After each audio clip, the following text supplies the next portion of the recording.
Hello friends, आज हम हमारे third chapter major of central tendency के बारे में बात करेंगे। इस चैप्टर के बारे में बात करने से पहले मैं आप लोगों को थोड़ा बहुत जो हमारे डिफरेंट टाइप्स के जो डेटा है उनके बारे में बात करना चाहता हूँ। हमने चैप्टर नंबर 1 में देखा था कि भाई डेटा को हमने प्राइमरी और सेकेंडरी डेटा के अंदर डिस्ट्रीब्यूट किया था, लेकिन यहाँ पे हमें एक चीज़ याद रखनी है कि स्टेटिस्टिक्स के अंदर हम जब डेटा को डिस्ट्रीब्यूट करने की बात करते हैं या फिर सम सॉल्व करने की बात करते हैं तो सम सॉल्व करते वक्त हम 3 प्रकार के अलग अलग डेटा हमारे देख सकते हैं।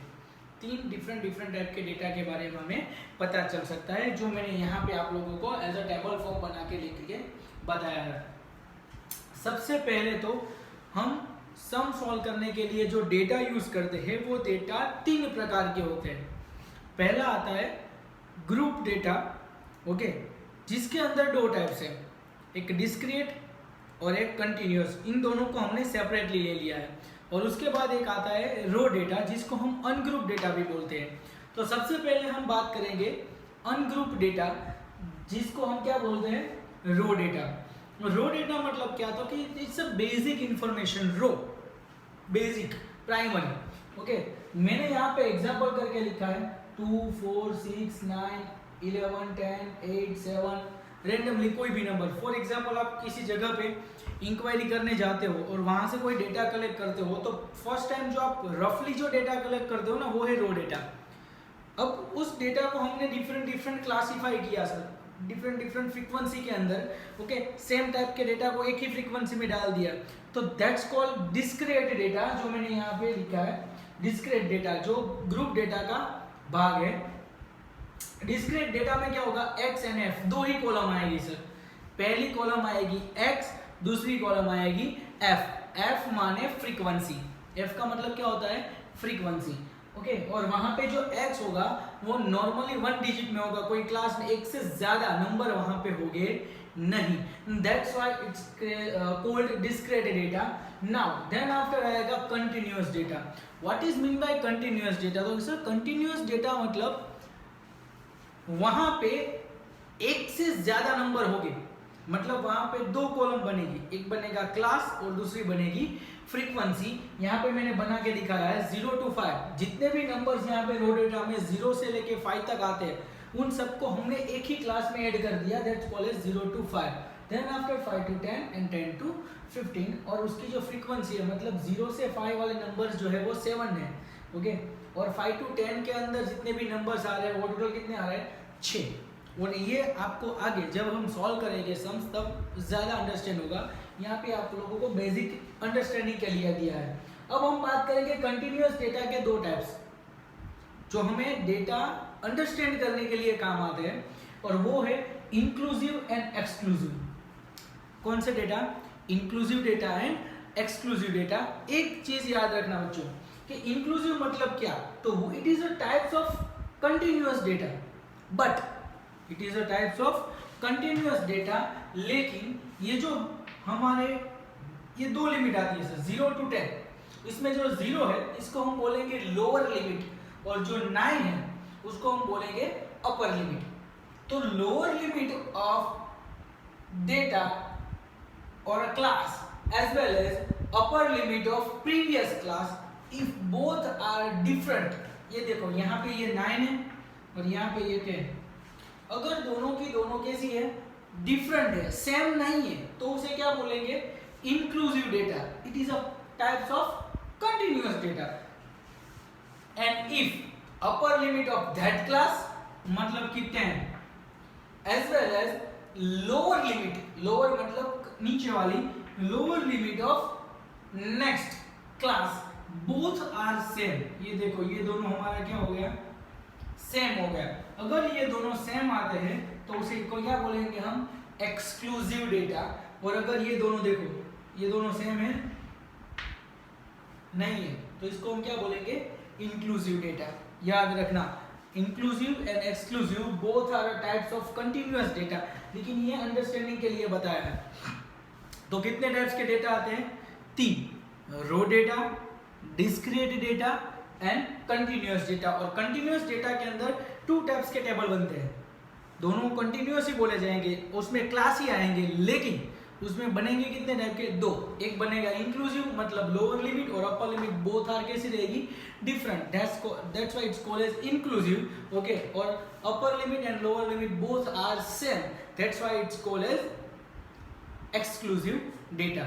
चलो, इतने इंफॉर्मेशन के बाद अगर ये समझ में आ जाएगा तो बाद में सारे के सारे सम सॉल्व करने इजी बन जाएंगे, क्योंकि मैंने आपको क्वेश्चंस के साथ समझाया है, एग्जांपल के साथ। अब हम बात करेंगे सेंट्रल टेंडेंसी के बारे में, मेजर ऑफ सेंट्रल टेंडेंसी। उसमें सबसे पहला मेजर है एक्स बार, मीन, जिसको हम बोलते हैं, क्या बोलते हैं sir? Mean. It is denoted by X bar. हमें यहाँ पे सिर्फ एक एरिथमेटिक मीन के बारे में नहीं, लेकिन उसके अलावा weighted mean, combined mean, geometric mean, इनके बारे में भी इंफॉर्मेशन लेनी है।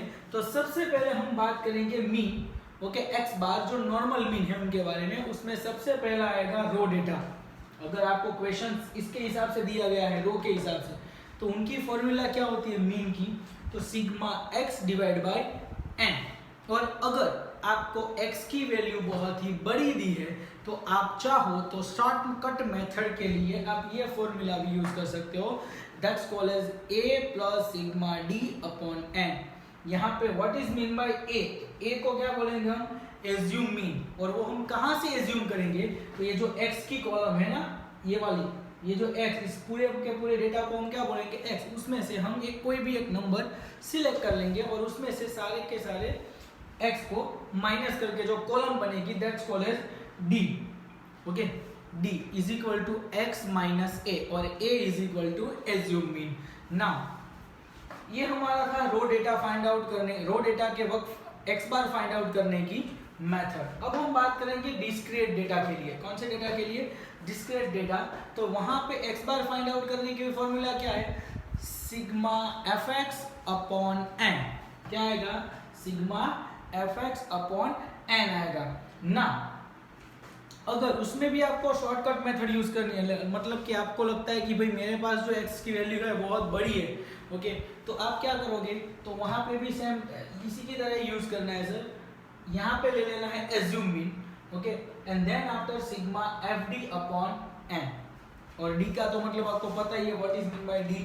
d is equal to x minus a।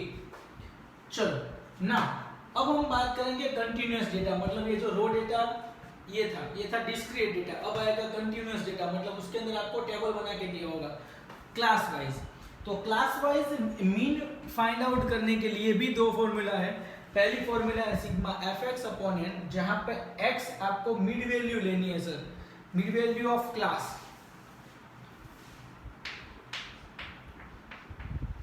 मतलब कि ये आपका क्लास है, ओके, तो लोअर लिमिट और अपर लिमिट का प्लस कर दो, डिवाइड बाय 2 कर दो, तो आपको क्या मिल जाएगा? x मिल जाएगा। और उसके साथ जो फ्रीक्वेंसी दी है उसका मल्टीप्लिकेशन करके टोटल ले लेना है, ओके।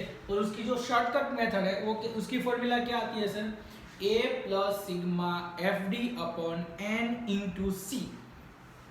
यहाँ पे c का मतलब होगा क्लास लेंथ, मतलब आपके क्लास के बीच का जो अपर लिमिट और लोअर लिमिट के बीच का जो गैप है उसको हम बोलेंगे class length, that's called c।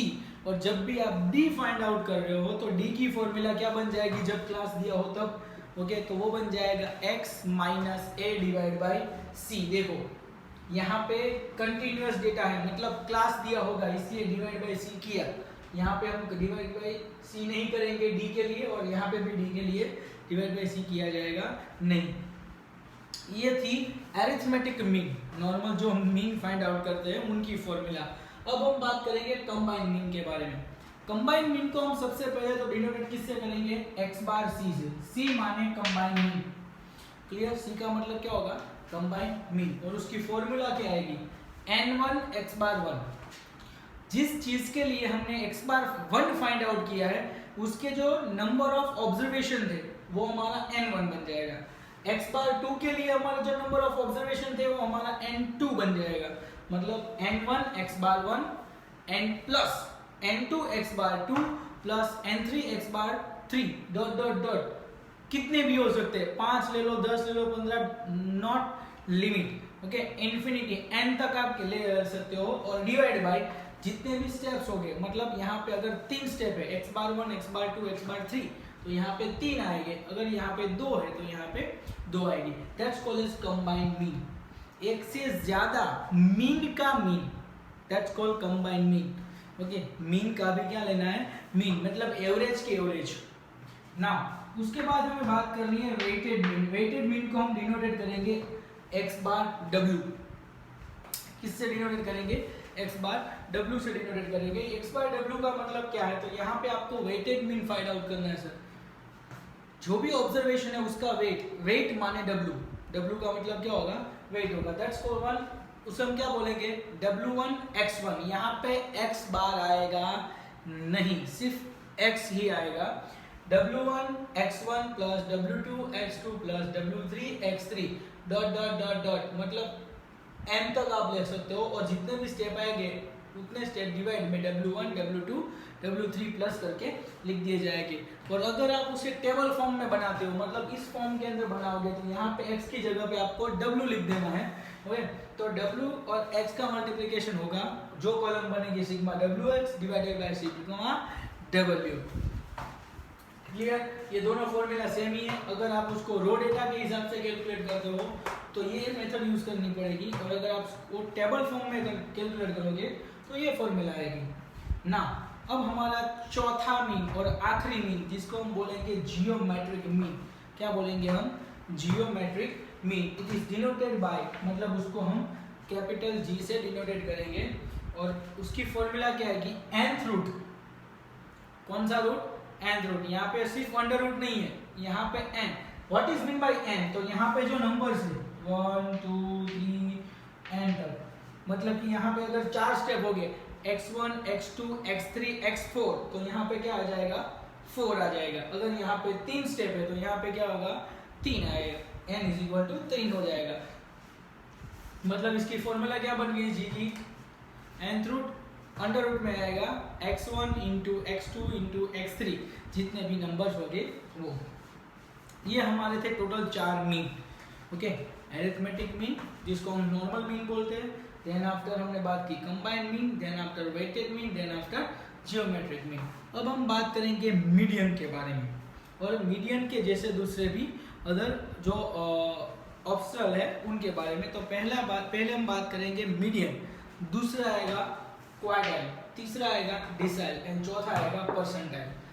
अब एक चीज याद रखना, मीडियन माने हाफ, आधा, तो हम उसको ऐसे कोई भी फॉर्मूला में डिवाइड बाय 2 करेंगे, मतलब जितने भी उसके ऑब्जर्वेशन होंगे उनको हम क्या कर देंगे, डिवाइड बाय 2। ओके, क्वार्टाइल मतलब 4, कितने बनेंगे, 4। मैं यहाँ पे आपको बता दूं, ये अगर एक टोटल नंबर ऑफ ऑब्जर्वेशन है तो इसको हम बोलेंगे लोएस्ट वैल्यू।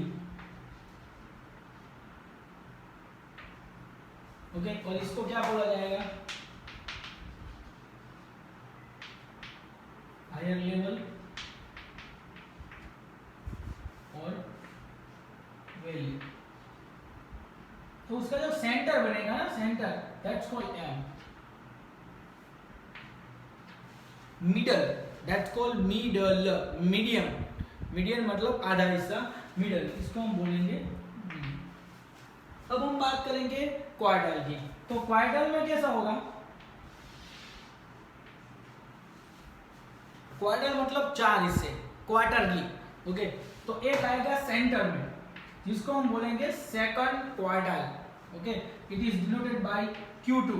उसके पहले इन दोनों के बीच का जो आएगा वो बनेगा Q1, और उसके बीच के जो आएगा वो Q3। ये तो हमारी कौन सी वैल्यू बन गई, हायर लेवल हो गया, और ये हमारा कौन सा लेवल हो गया, लोअर लेवल। तो इसको हम बोलेंगे LL और HL। मैंने यहाँ पे लिखा है J इज इक्वल टू 1 2 3, देख लो 1 2 3, समझ में आया। क्वार्टाइल कितने हिस्से बने, हमें कितने हिस्सों में उसको हमने डिवाइड किया, तो क्या सर 1 2 3 4, कितने हिस्से बने, 4 हिस्से। ओके, तो कोई भी अगर हम यहाँ पे फाइंड आउट करेंगे तो n डिवाइड बाय कितना होगा, 4। हमें 4 याद रखना है सर, 4, मतलब वो 4 से डिवाइड होगा क्वार्टाइल। उसी तरह डिसाइल आएगा। डिसाइल में क्या होगा, ये जो पूरी की पूरी वैल्यू है लोअर लेवल से लेके हायर लेवल तक, उसमें हमने देखो डिसाइल मतलब जे का मैंने बोला, डिसाइल मतलब 10 का gap. Okay 1 2 3 up to 9। Okay तो 9 इससे बनेंगे 1 2 3 4 5 6 7 8 9। ओके इसको हम बोलेंगे D1 D2 D3 D4 D5 D6 D7 D8 D9। सिर्फ 9 तक ही लिखेंगे, लेकिन देखो यहाँ पे लिखा था हमने 3 तक, लेकिन डिवाइड बाय 4 किया। यहाँ पे हम लिख कर पाएंगे सिर्फ 9 तक, मतलब डिसाइल 9 ही फाइंड आउट हो गए, और उसको हम डिवाइड करेंगे 10 से। अगर n दिया तो हम उसको किससे डिवाइड करेंगे 10। 10 माने डिसाइल। डिसाइल का मतलब क्या होता है 10। ओके और परसेंटाइल, अब आप समझ ही जाओगे कि डिसाइल मतलब एक का ही, एक के भाग में 10 आएगा, मतलब ये जो एक हिस्सा है ना यहां से लेके यहां तक का, वो 10% है। कितना परसेंट है 10। यहां से लेके यहां तक के अगर बात करें तो वो है 25%। ये भी हो गया 25%, ये भी हो गया 25, सबको मिला दो 100 हो जाएगा। यहाँ पे 10 के गैप पड़ेंगे, सबका मिला के कितना हो जाएगा 100। लेकिन परसेंटाइल मतलब ऑलरेडी परसेंटेज 100 ही होते हैं। ओके और वहां पे हम जे के कैलकुलेशन में 99 तक गिन सकते हैं, मतलब यह जो आपका बनेगा ओके उसमें टोटल 99 भाग बनेंगे ऐसे।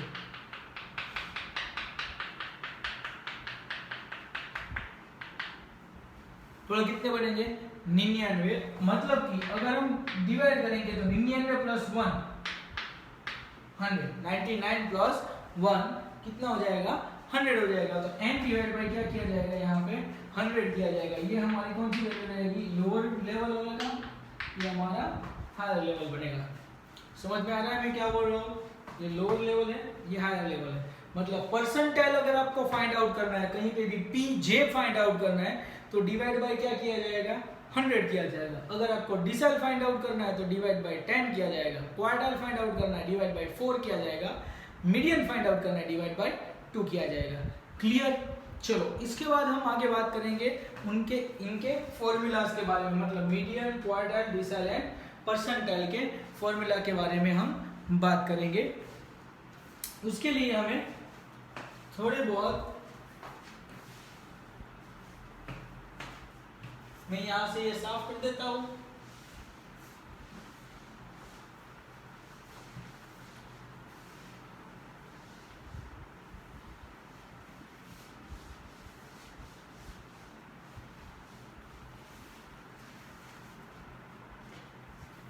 चलो अब हम बात करेंगे मीडियन और उनके फॉर्मूला के बारे में। तो सबसे पहले हमें उनके फॉर्मूला के बारे में इंफॉर्मेशन रिसीव करने से पहले एक चीज याद रखेंगे कि इसमें भी 2 कैटेगरी आएगी। इसमें भी हम क्या करेंगे 2 कैटेगरी में उसको डिवाइड करेंगे। हम यहाँ पे पूरा टेबल ही बना देते हैं।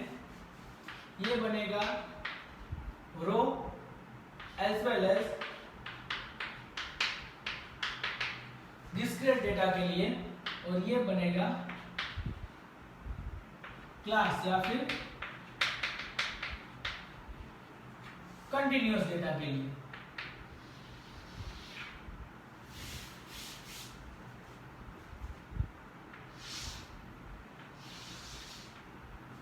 चलो सबसे पहले तो अगर हम बात करें रो डेटा, तो रो डेटा फाइंड आउट करने के लिए हमारे पास यहां पे मैं लिख दूं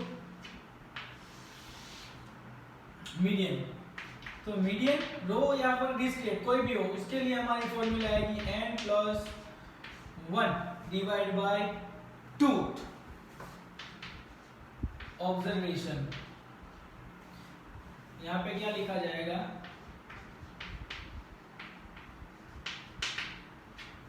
observation n plus 1 divide by 2 observation. और जब भी हम क्लास के लिए फाइंड आउट करेंगे तो उसके लिए सबसे पहले कंटिन्यूअस डेटा के लिए हमें सबसे पहले एक फॉर्मूला रखनी पड़ेगी और वो फॉर्मूला हमें क्लास फाइंड आउट करने के लिए करेगी।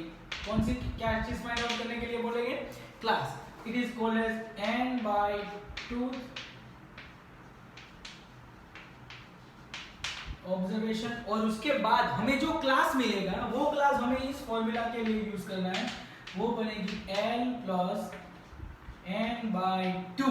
ओके, ये बिग फॉर्मूला है सर, ये सिर्फ और सिर्फ कंटिन्यूअस डेटा के लिए ही यूज की जाएगी। सबसे पहले आपको क्लास फाइंड आउट करना है n/2 के लिए हिसाब से, देन आफ्टर आपको m की फॉर्मूला रखनी है। l मतलब lower limit of class, l का मतलब क्या होगा? Lower limit of class plus n/2 minus cf divide by f into c। ये कौन से किसके लिए हो गई? मीडियन के लिए हो गया। किसके लिए हो गया? मीडियन के लिए ना। अब उसके बाद हम बात करेंगे, ये मीडियन बन गया। देन आफ्टर क्वार्टाइल, क्वार्टाइल को हम डिनोट करेंगे qj से। तो सर qj फाइंड आउट करने की फॉर्मूला क्या आएगी? n+1 डिवाइड बाय, याद रखना क्वार्टाइल है मतलब divide by fourth observation. Okay, और इसका आपको जो आंसर मिलेगा वो आ जाएगा। लेकिन यहां पे हमें लिखना है j, qj quartile find out करने की फॉर्मूला क्या बन जाएगी? j into n+1 divide by 4। याद रखना यहाँ पे कोई j वे आएगा नहीं, डायरेक्ट ही आ जाएगा, लेकिन यहाँ पे j लिखना जरूरी है, इट्स अ कंपल्सरी। नाउ यहाँ पे अगर हम क्लास फाइंड आउट करें क्वार्टाइल क्लास, तो उसकी फॉर्मूला बन जाएगी j n/4 ऑब्जर्वेशन, और उसकी जो क्वार्टाइल j बन जाएगा n प्लस, फॉर्मूला में देखो यहाँ पे भी j यूज किया जाएगा, n/4 minus cf divide by f into c। समझ में आ रहा है मैं क्या बोल रहा हूँ? जब भी क्वार्टाइल मतलब जहां जहां j यूज किया है, देखो qj, dj, pj, उन सभी जगह पे यहाँ पे आगे j यूज किया जाएगा। ओके, ये हमारी क्वार्टाइल की फॉर्मूला थी। देन आफ्टर हम बात करेंगे dj। What is mean by dj? dj means deciles. तो डिसल्स फाइंड आउट करने की फॉर्मूला क्या बनती है? j ब्रैकेट में n+1, मैंने बात की थी डिसल होगा तो डिवाइड बाय क्या हो जाएगा? 10 ऑब्जर्वेशन। समझ में आ रहा है? ओके, और जब भी कभी, ये कौन से डेटा के लिए था? Raw and discrete data. और जब कंटिन्यूअस डेटा आएगा तो उसकी फॉर्मूला क्या बन जाएगी? तो पहले हमें फाइंड आउट करना पड़ेगा डिसल्स क्लास। तो क्लास के लिए बनेगी j n/10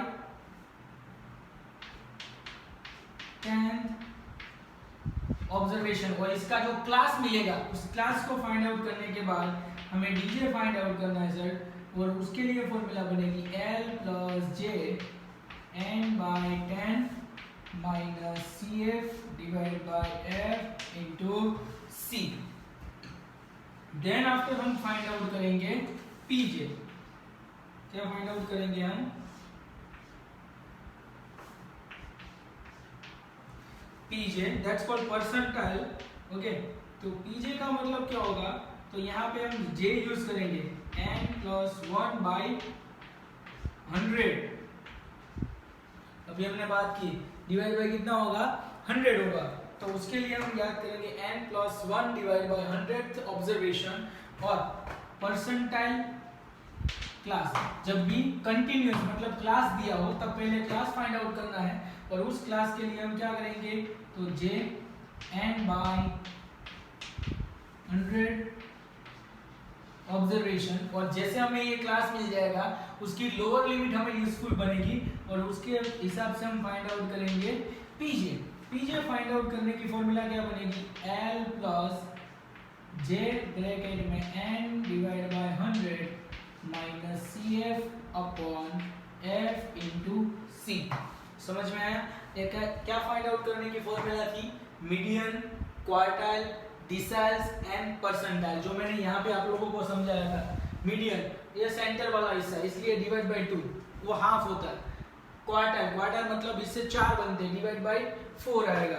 और यहाँ पे अगर रो डेटा और डिस्क्रीट डेटा है तो n+1 होगा, और अगर क्लास है तो n/2 या फिर डायरेक्ट n/4 हो जाएगा। ये आप देख सकते हो। ये चारों फॉर्म फाइंड आउट करने के बाद अभी इस चैप्टर का हमें लास्ट पोर्शन बाकी रह जाता है, वो है मोड। मैं यहाँ पे आपको मोड के फॉर्मूला भी लिख के दे देता हूँ, समझने में इजी हो जाएगा।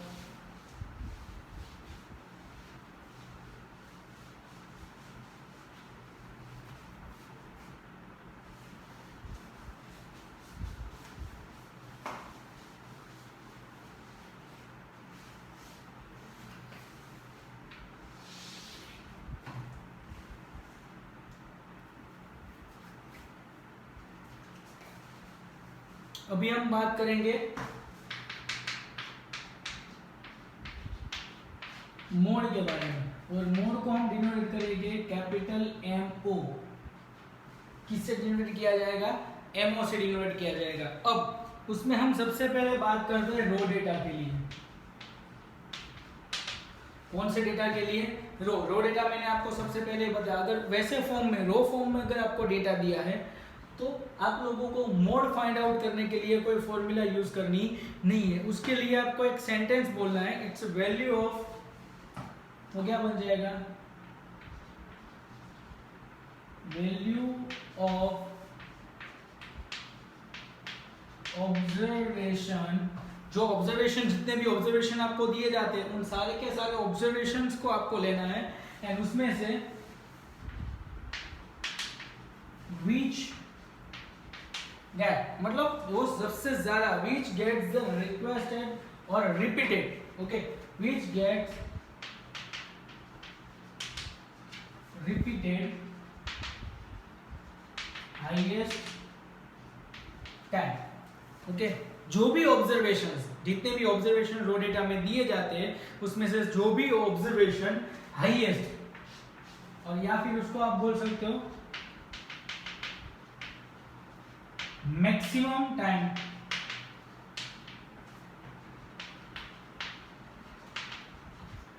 Repeated observation. आप इसको दो फॉर्म में लिख सकते हो सर। जो भी हाईएस्ट टाइम रिपीट हुआ है वो ऑब्जर्वेशन, अदरवाइज उसको हम दूसरे वे में क्या बोल सकते हैं? Maximum time repeated observation. मतलब अगर 5 नंबर का जो ऑब्जर्वेशन है, observation number 5, it's repeated 10 time, और तो आपका मोड क्या बन जाएगा? 5, क्योंकि वो कितनी बार रिपीट हुआ है? 10 बार रिपीट हुआ है। तो वो रो डेटा के लिए था, ओके। अब हम बात करेंगे डिस्क्रीट डेटा। कौन से डेटा के बारे में?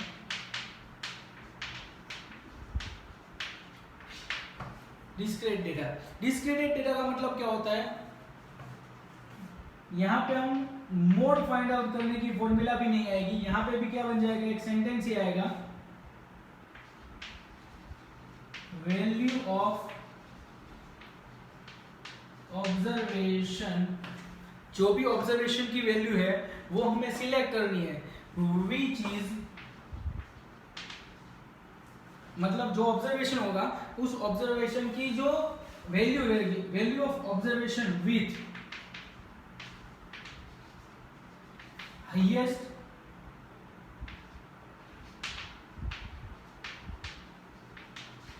फ्रीक्वेंसी। हाईएस्ट फ्रीक्वेंसी मतलब यहाँ पे हमने क्या बोला था? डिस्क्रीट डेटा कैसा रहेगा? x और f के तौर पे इस तरीके से हमारा डेटा बनता है। तो जिस ऑब्जर्वेशन की वैल्यू मतलब फ्रीक्वेंसी, हाईएस्ट फ्रीक्वेंसी रहेगी, उसके सामने का जो ऑब्जर्वेशन रहेगा वो आपका क्या बन जाएगा? मोड बन जाएगा, ओके। जो फ्रीक्वेंसी हाईएस्ट होगी उसके सामने वाला जो ऑब्जर्वेशन होगा वो आपका क्या बन जाएगा? मोड। यहाँ पे भी रो डेटा के लिए भी मोड फाइंड आउट करने के लिए क्या था? ओके, तो ये दो मेथड थी, मतलब रिपीटेड हाईएस्ट टाइम, और एज वेल एज उसका दूसरा सेंटेंस हम क्या यूज कर सकते थे? Maximum time repeated observation. ना अब हमें बात करनी है क्लास के बारे में और कंटिन्यूअस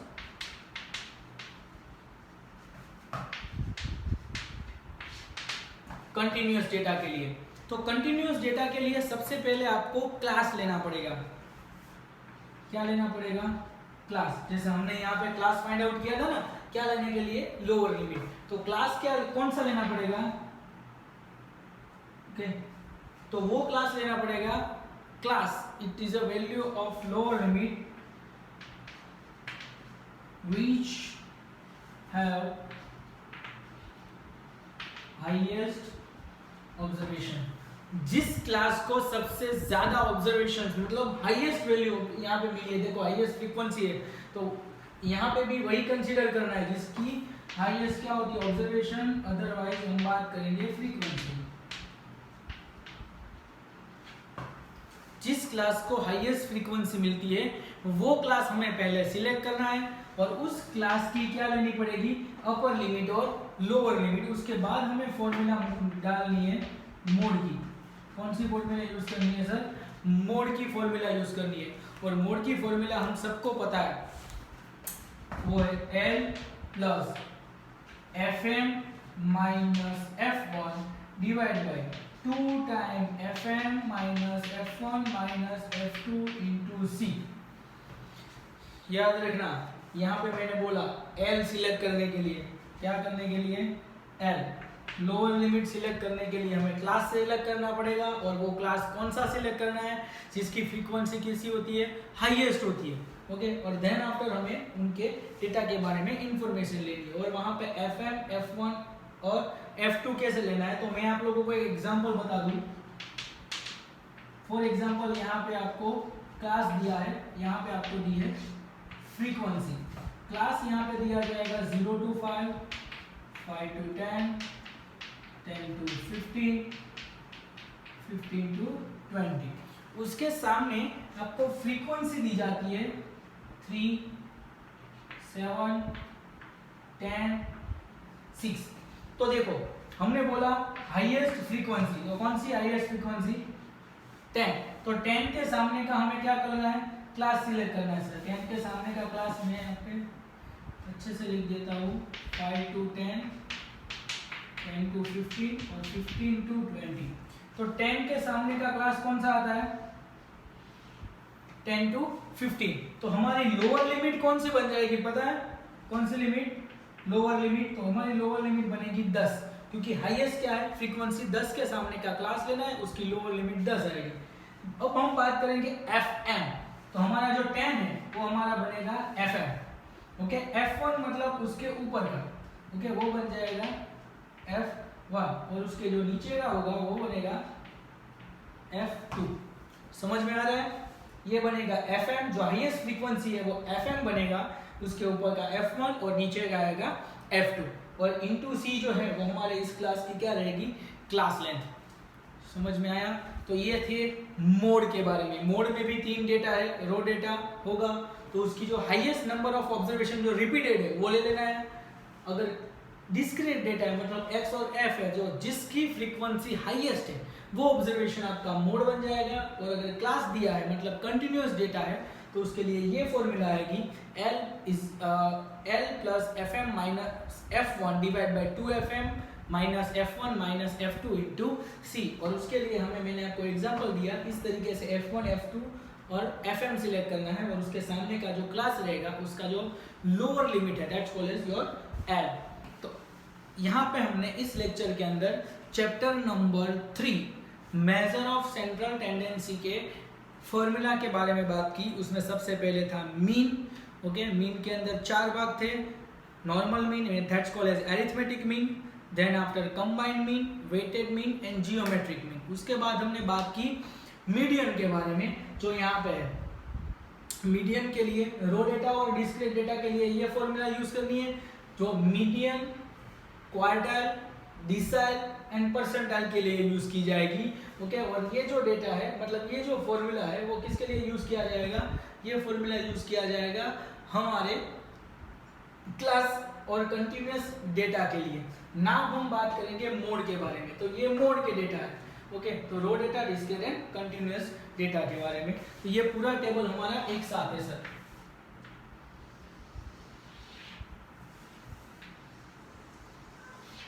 ओके, ये पूरा टेबल है, ये वाला और ये मोड के बारे में। Okay, thank you.